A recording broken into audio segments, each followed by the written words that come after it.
Collie Training Journal, day 169, Collie Footwork for Endurance. Today's focus was on Collie Footwork basics. And the reason why is because I wanted to and want to start building my endurance for better, more intentional Collie practices. I also want to prepare myself for a more realistic experience training in Collie for a situation where I might have to protect myself. One of the things that Paul Ingram says is that your ability to use a weapon might not protect you, but your footwork will.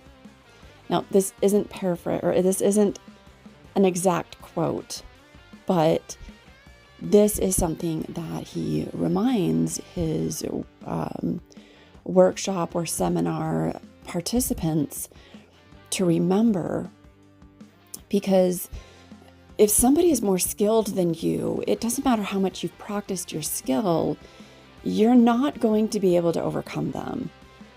Most of the people that I've practiced Collie with at his events could overtake me. They could, either because they're new and they don't know how to wield a weapon and use it properly, or because they're advanced and they have better skill than I do, might hurt me or could kill me if it was a real battle with a real weapon.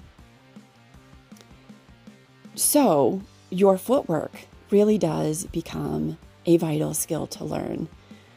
Besides the physical and fitness benefits, which I'll talk about a little bit later, learning to master your footwork will protect you if you can know how to use it in the right situations.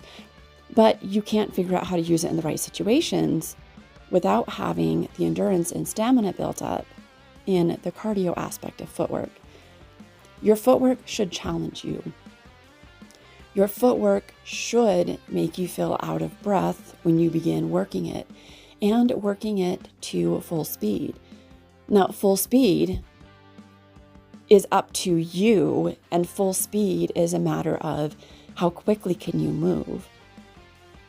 My idea of full speed is to be able to overcome my opponent with my footwork, either moving faster in a combat situation or moving fast enough that they are not able to catch me. So if you think about somebody coming up against you that is more skilled with their weapon, and maybe if they're skilled with their weapon, they're also very skilled with their footwork, you need to have a pretty good footwork to be able to get away from them. So that was some of the motivation today, was practicing that footwork. I did not practice all aspects of footwork. I only practiced a few different types of footwork. So ranging star and forward triangle. I honestly didn't even practice reverse triangle very much, because a ranging star, it's not really forward triangle footwork. I also didn't practice very much of the horizontal footwork. I did try to be consistent and practice each specific thing at least 10 times. This is just a beginning. This is just a reintroduction to really focusing on this footwork. And my footwork is not all up to speed. This is just remembering, okay, how do I move in this direction?